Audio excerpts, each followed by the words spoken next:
Welcome back, writers. Today we are going to be continuing our series of writing Dayton's Anointing. This is my formatted version on the template that I've already set up from one of my older books. If you haven't seen any of them, I've written 3 poetry books thus far. This will be my fourth. This is a bit of spiritual fiction that we're going to be writing together. I'm just showing you guys the entire process of actually writing a book and giving you a realistic view of what this takes. So, to start off, let's just recap what we did last episode. We just caught everyone up, got everyone on the same page. We're currently on chapter 4. So, I read the first 3 chapters. That was pretty much what we did last. So, just to start off, I'm going to read I think let's reread chapter 3. This way we can get into a good flow because a lot of writing is about the rhythm and the cadence and the pacing of everything. So I want each chapter to flow into the next. And the ending foreshadows the next chapter. So let's get on with reading chapter 3. This way we know where to start to write chapter 4. As they traversed through their village, some notorious Cretans came their way. What do you say, boys? Messing with these punks looks like fun.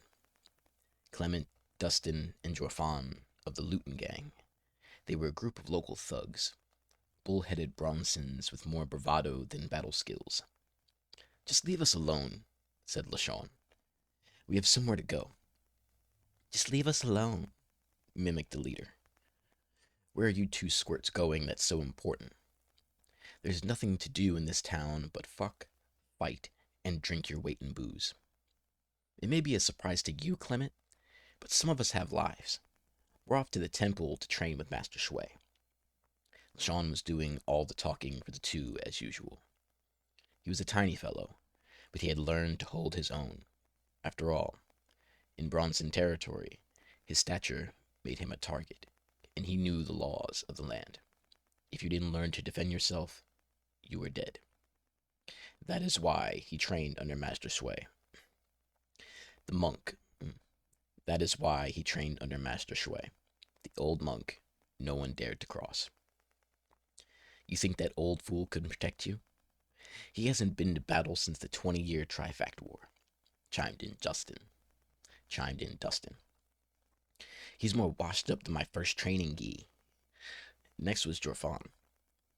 Don't tell me you believe those old war stories. He scoffed. The crew was antagonistic, rage baiters. They were determined to get a rise out of the young monks one way or another. Sean was loyal to a fault, so it was working to a degree. Believe what you want, said Drayton. We have somewhere to be. His strides commenced. The 2 were on their way. Where do you think you 2 are going? I'm not done with you. You leave when I allow it. Clement was forceful. With a fistful of fabric, he yanked Drayton back by his collar, forcing him to the ground. Now you've done it, barked LaShawn from his battle stance. With anger in his eyes and pride in his soul, he Spartan kicked Clement away from Drayton and back towards his cronies. Oh, you want to fight? I don't want to fight. Oh, you want to fight?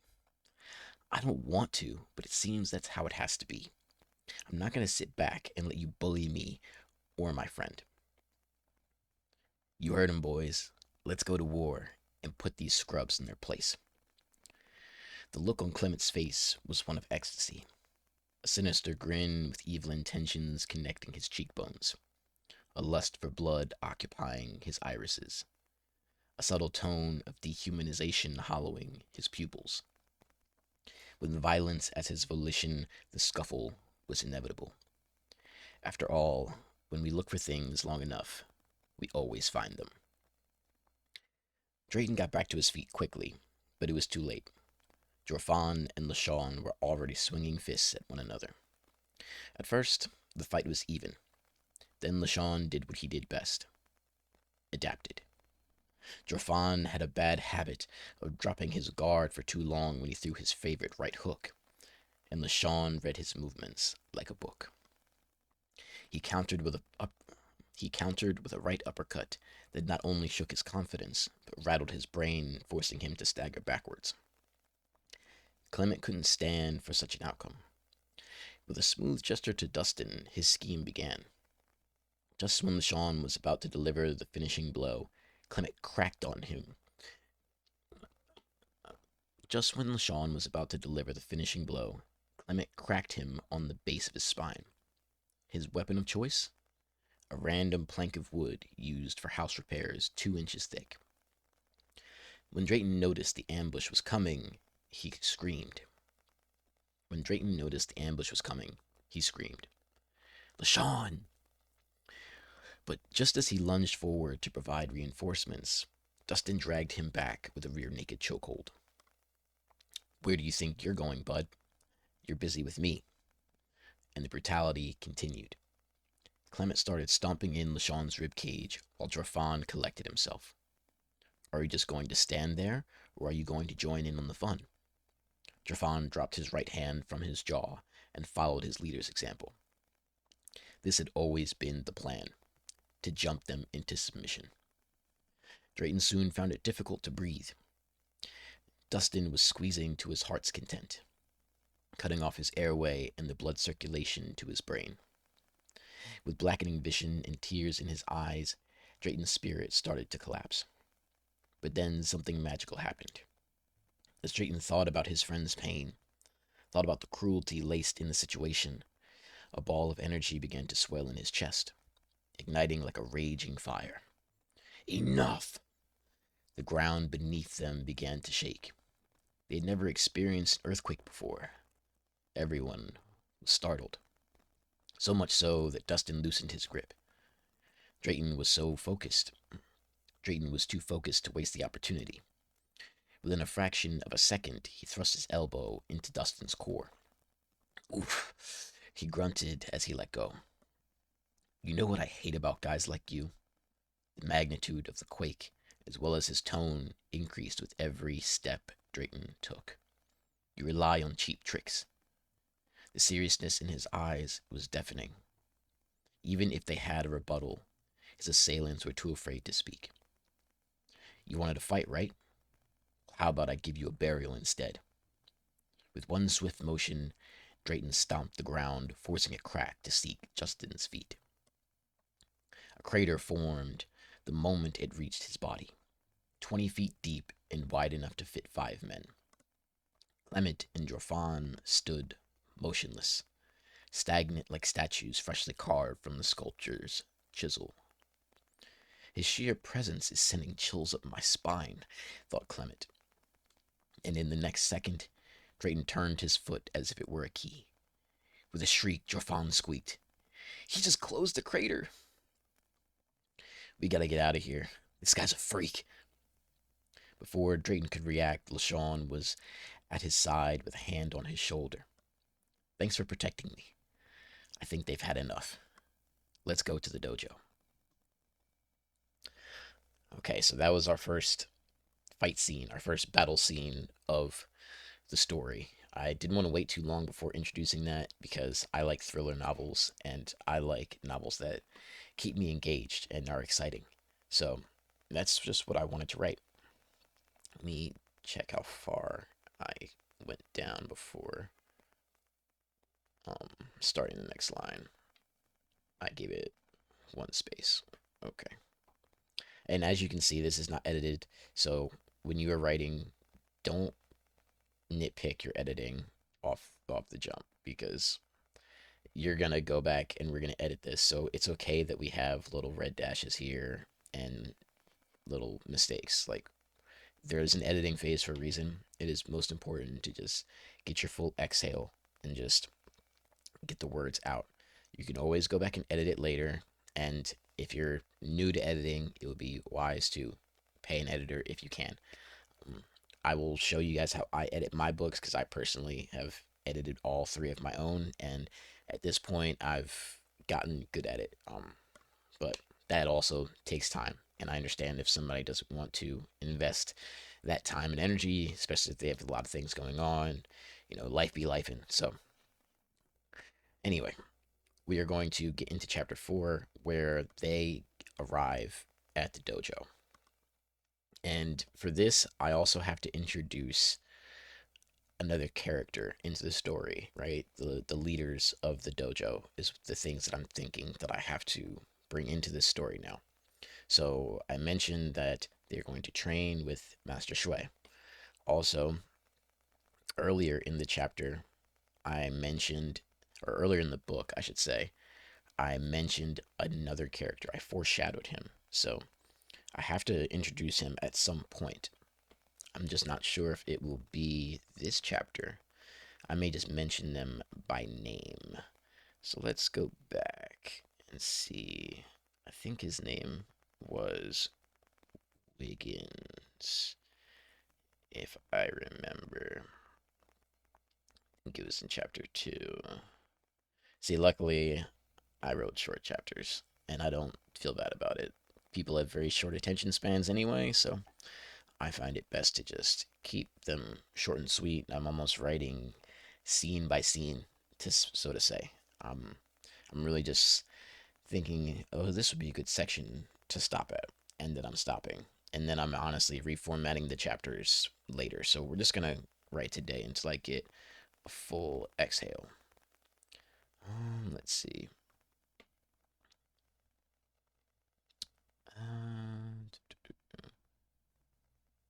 The temple.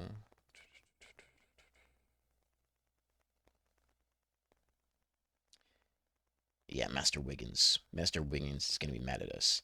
So, in chapter 2, I brought up Master Wiggins, and then in chapter 3, I said they're going to go train with Master Shui. Right? Yeah, we're going to go train with Master Shui. So,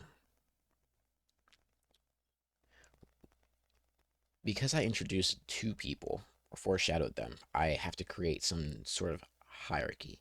Now, Master Shui, as we said in chapter 3, he is the one that is foreshadowed that he fought in the Trifect War.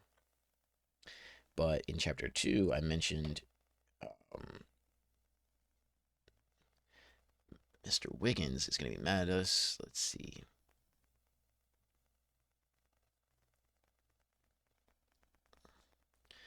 Which one did I say was the one that no one dared to cross? Yeah, Master Shui. So I'm going to make it so Master Shui is the head of the temple, and then Master Wiggins is the subordinate. So he is like his second in command is going to be Master Wiggins.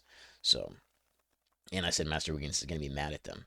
So, because I said that in chapter 2, I have to fulfill that promise. So, in this chapter, we're probably going to start off with Master Wiggins being a bit either cautious or a bit um he's gonna scold them a bit because they're late to the temple, and we're gonna make it so that LaShawn has some bruises on his arms or his face because he was just in a fight.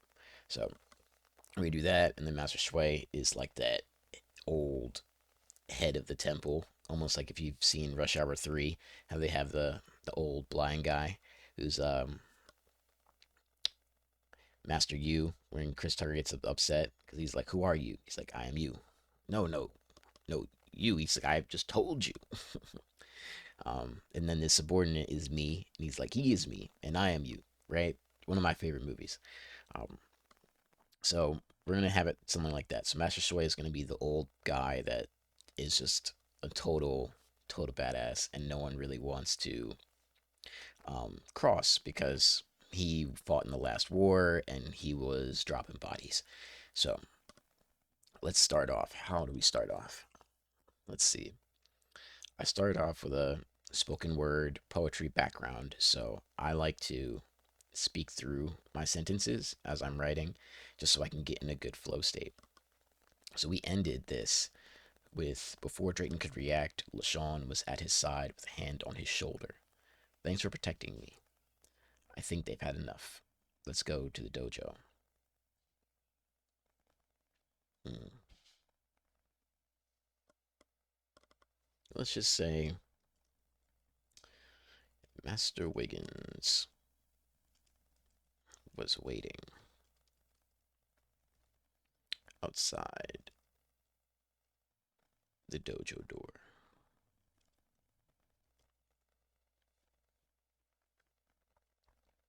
Yeah, I think that's a good starting spot. Just get right to it. Master Wiggins was waiting outside. We're not going to use the word dojo again. And that says more, not door. I sometimes my brain works kind of fast, faster than my fingers can type. So there'll be a lot of times where I will type a word that I'm thinking and not the word that actually should come next. And we're going to use the word dojo door is an alliteration, so I do kind of want to use it. Um, but I'm also going to, the reason I accidentally wrote more is because that's what I'm going to start the next sentence with. Or at least put in the next sentence to make it pivot. So I'm going to use door more to pivot as a rhyme scheme. But I think we're going to use temple just so I don't overuse the word dojo. So we started with the temple door. Master Wiggins is waiting outside the temple door with more concern than anger in his gaze.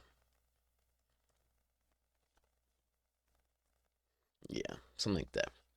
Master Wiggins was waiting outside the temple door, with more concern than anger in his gaze. Um, and then let's see.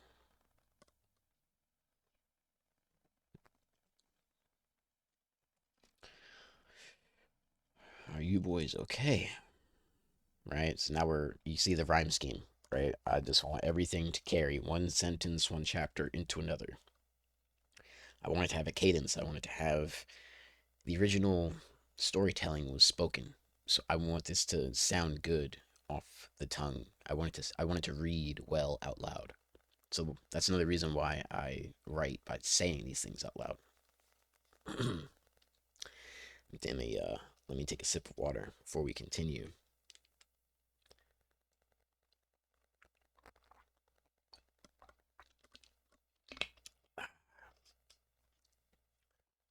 Please do let me know if the audio is okay. I'd want to make this the best learning experience and growing experience for you guys. So, Esther Wiggins was waiting outside the temple door, with more concern than anger in his gaze. Are you boys okay? Uh,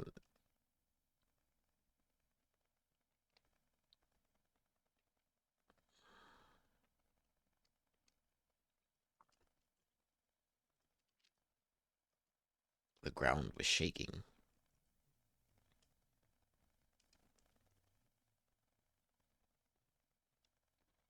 The ground was shaking fiercely. Okay.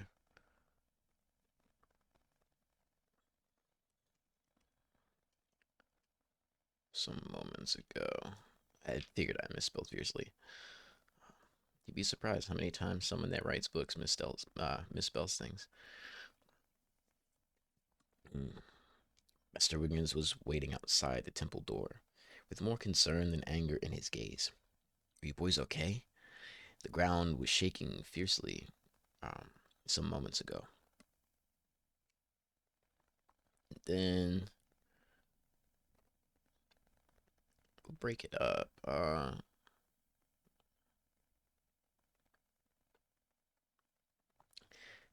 Now we'll have LaShawn do the talking again. Um,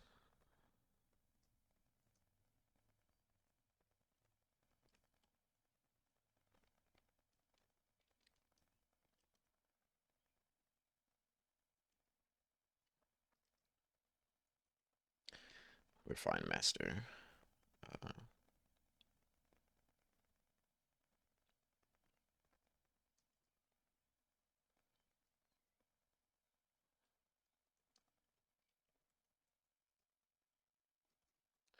uttered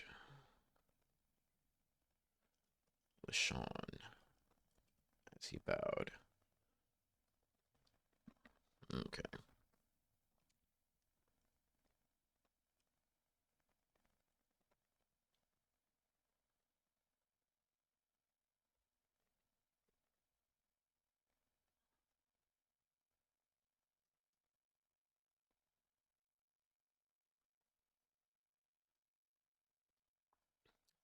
LaShawn as he bowed. And then we're gonna go with another one where Master Wiggins is gonna call him out. So, Master Wiggins was waiting outside the temple door with more concern than anger in his gaze. Are you boys okay? The ground was shaking fiercely some moments ago. We're fine, Master, uttered LaShawn as I'm gonna not say as he bowed, as they bowed, because they're both gonna show Master Shui respect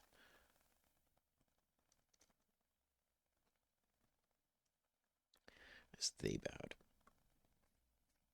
Mm. It seems that it's an overstatement.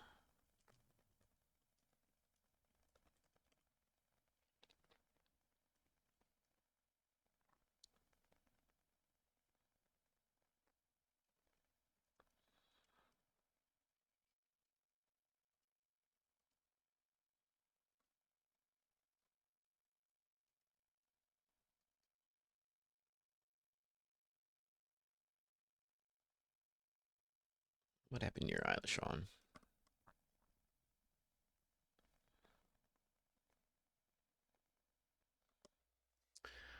All right. Let's see.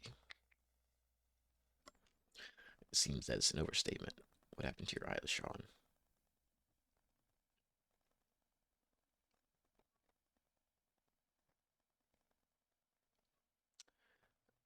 Let's see.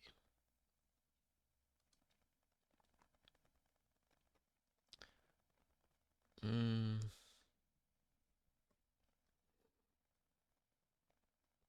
hmm. I'm trying to think of the tone to set for his actions. I want him to be when he responds. I want him to be like kind of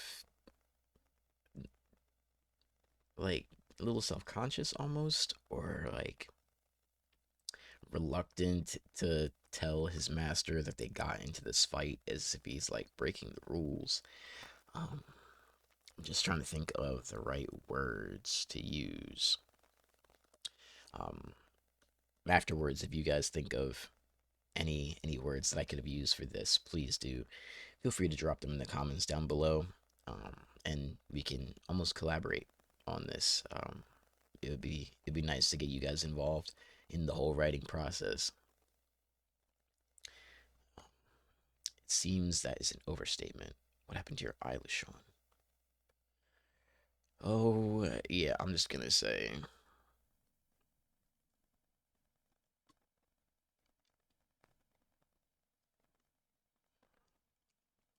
oh, just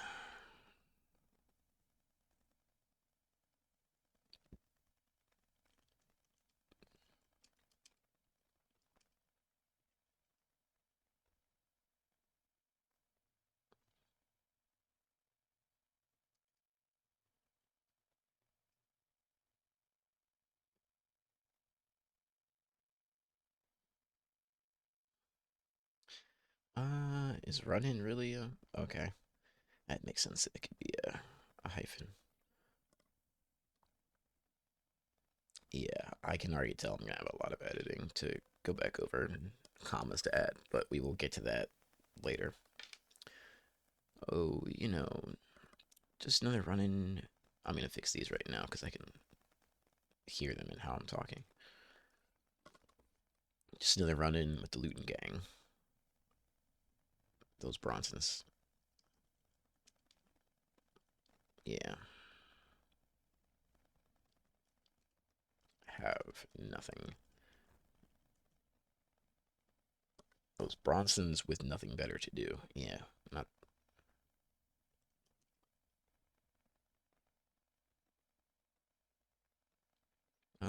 Just run in with some. Yeah, I'm not even gonna say Luton Gang at first. I'm gonna go back. I'm gonna say with some Bronsons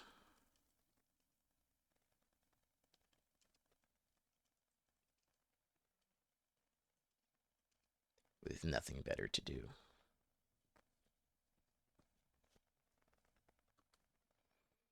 Uh,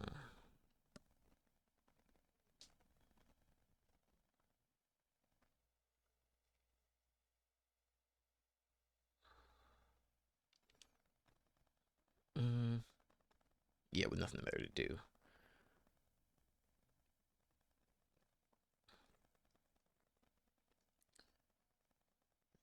To do.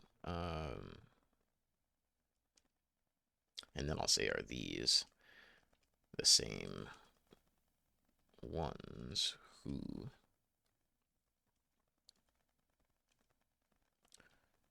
ripped your shirt? Drayton.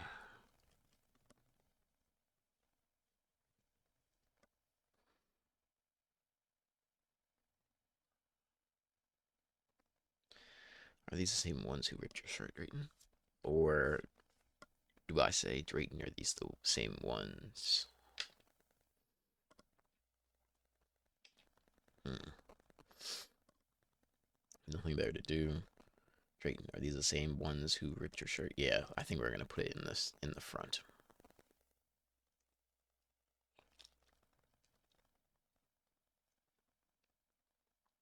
Put it in the front. Okay.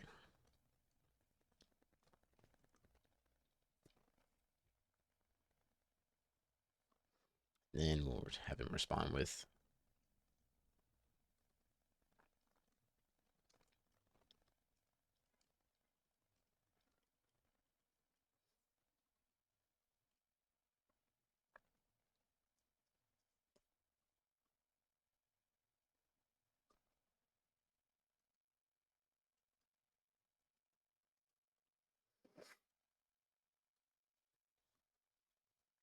yeah, there we go.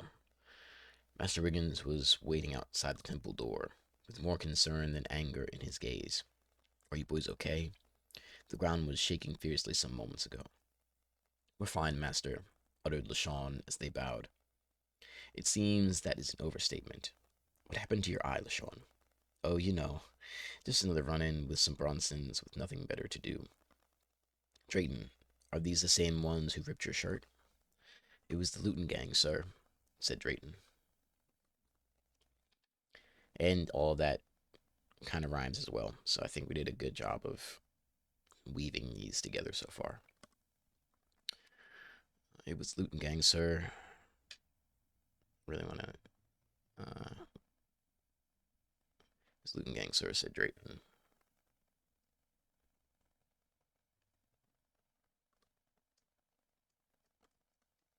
Ah,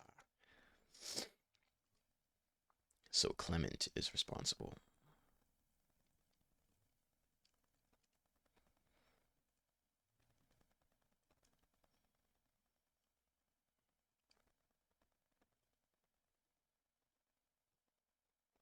So Clement is responsible for this.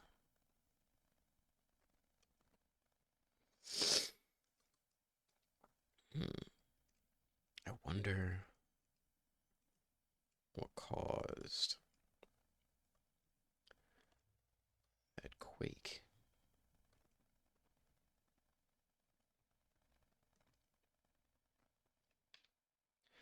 I wonder what caused that quake.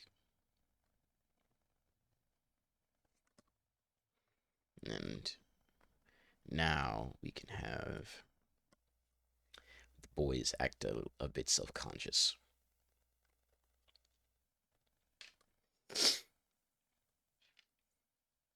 Apologies for my sniffles. Drink a little bit more water before we continue as well.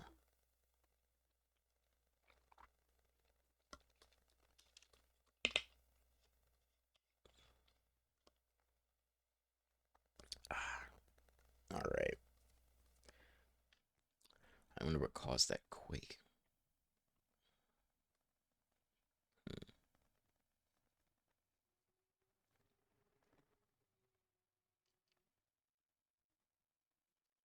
I'll say both the boys hesitated.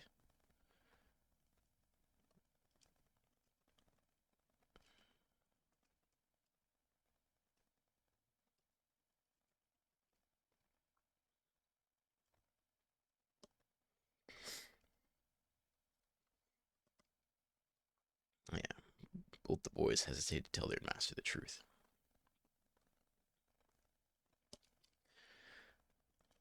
The world they lived in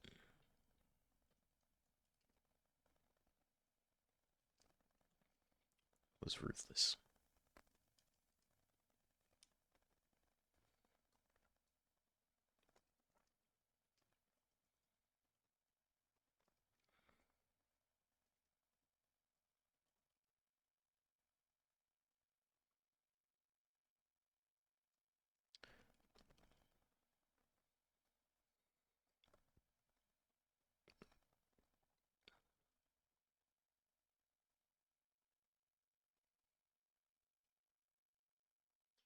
They trusted Master Wiggins,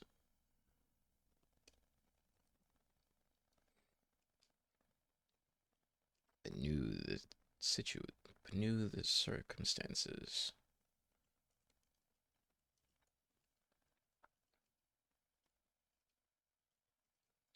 were far from normal.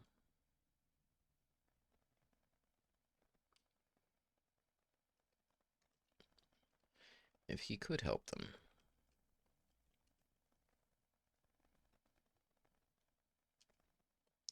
they had no idea of,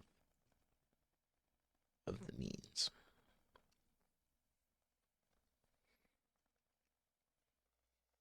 Okay. Both the boys hesitated to tell their master the truth. The world they lived in was ruthless. They trusted Master Wiggins, but knew the circumstances were far from normal. If he could help them, they had no idea of the means. And that meant,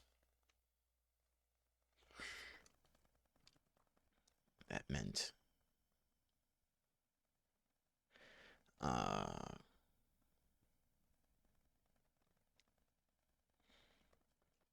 situation. They had,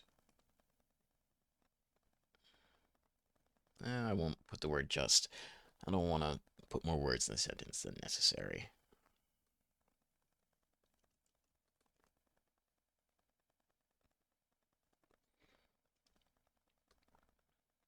Hmm.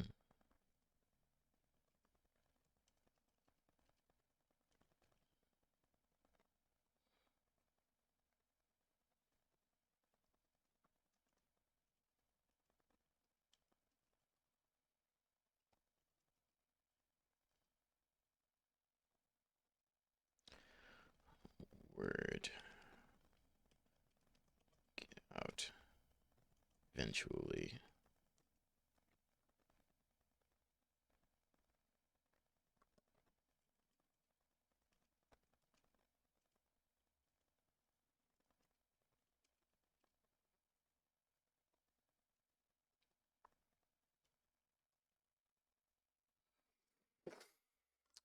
Let's see.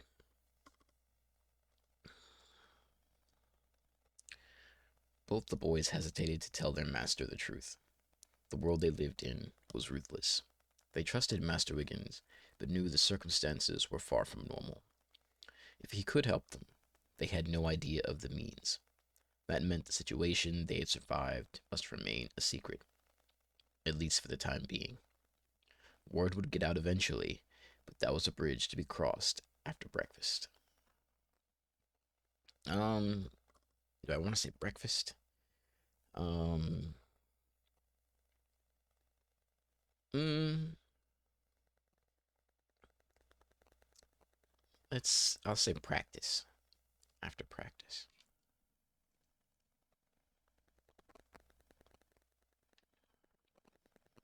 I think we'll keep this one short as well.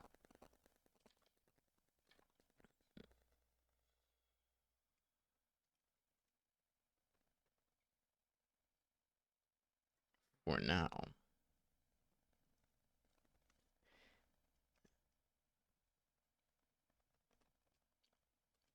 the two wanted to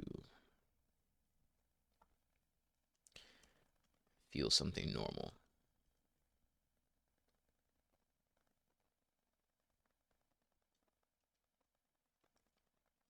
Just another day in the dojo.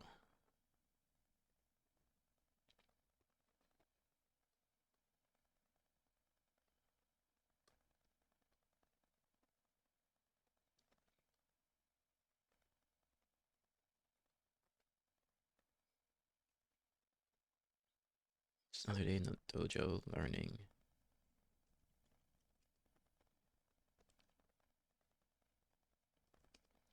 from the teachers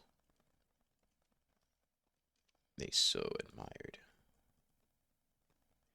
See, this is another reason why I try to tell people not to overuse words because I didn't use dojo in the beginning of the chapter because I didn't want to overuse it, but then we found a perfect place to use it afterwards. Learning from the teachers they so admired.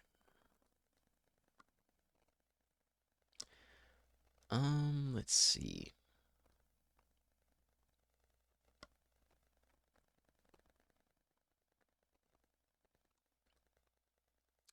I honestly might stop there because that's a good way, that's a good space to end the scene. And then when we come back, they will enter the dojo.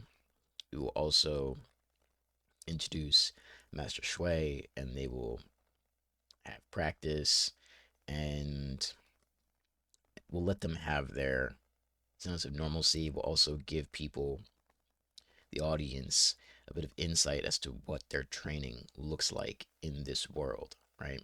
So we already know that LaShawn can at least fight, right? He knocked this guy out with an uppercut or staggered him at least. So he countered, slipped a punch, caught him with a right uppercut.